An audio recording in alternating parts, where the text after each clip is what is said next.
Going dark. Start clear!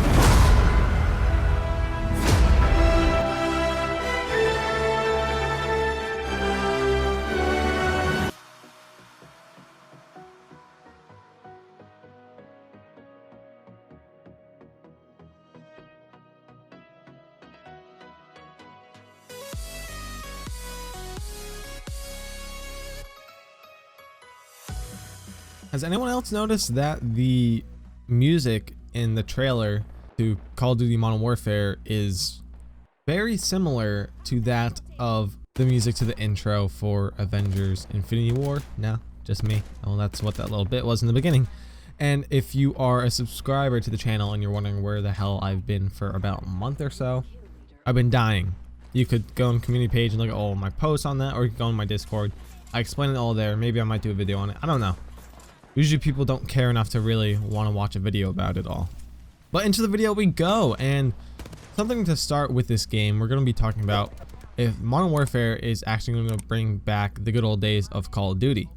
So right off the bat, this game is 2.5 years in the making, which is a very long time to make a game, that is.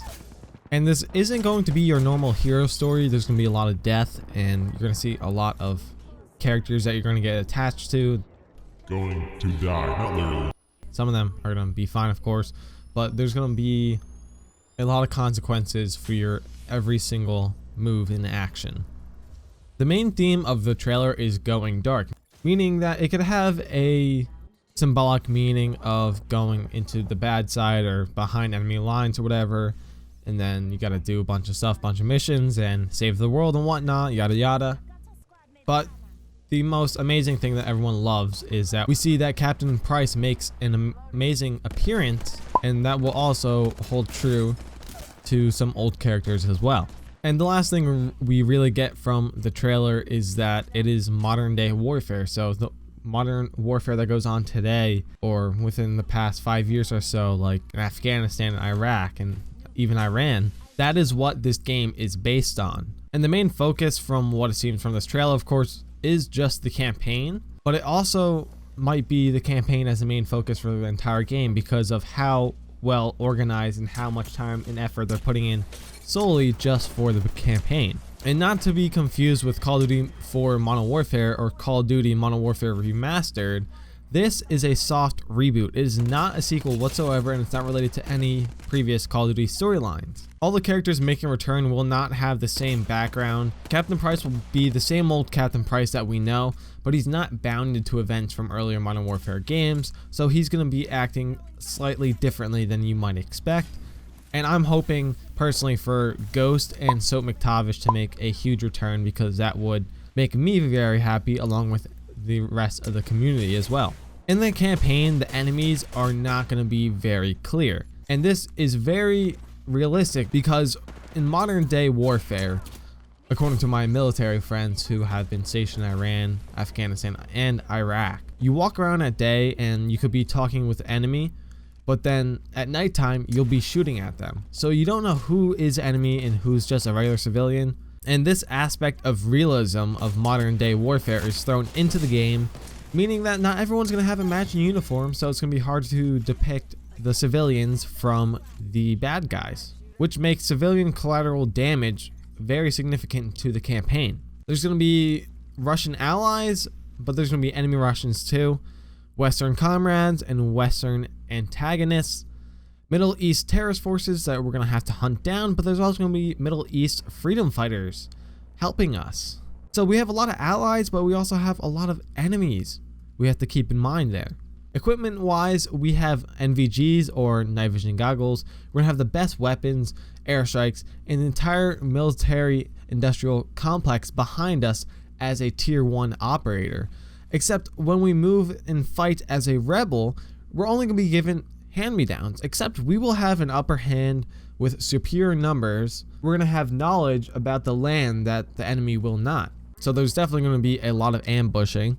And when we are playing as a rebel, we will be the friendly by day and enemy by night, which is going to be driving that fear into our enemy's eyes. And what it seems to be is that the good guys are going to be the tier 1 operators and the rebels versus the tier 1 enemies and terrorists. tactics wise, tier 1 operators and enemies have the best equipment, but rebels and terrorists know the land a lot better and they have a lot more people, so we're told to watch out for constant ambushes in their articles. Emotion throughout the campaign is going to be playing an insane role because there's going to be emotional connections with every character in the game.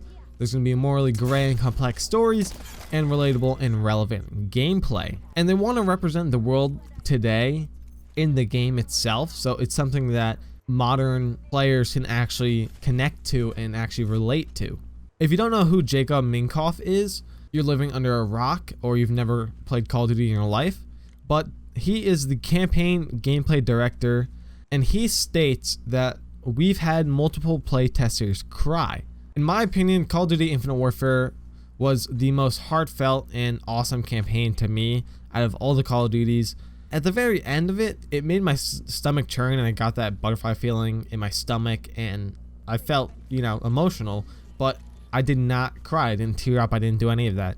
But if Jacob Minkoff is saying that they've had multiple playtesters cry, I might be blowing my eyes out at the end of this campaign, which will definitely make me think that I would like to live stream the campaign or possibly even just make a series on it, because I think that'd be a lot of fun as well. Now, some really cool things that they're doing with this Call of Duty is that they're going to be having cross-platform play across every single platform. So that means PC and consoles will be playing against each other, but I'm not entirely certain if we could turn off a feature so console players don't have to play against PC players, because PC players are at such an upper hand in accuracy and ease of mobility because they have over 100 keys on their keyboard, and some of the mice that you can use and play with can have more keys on it, more buttons to press than a normal controller.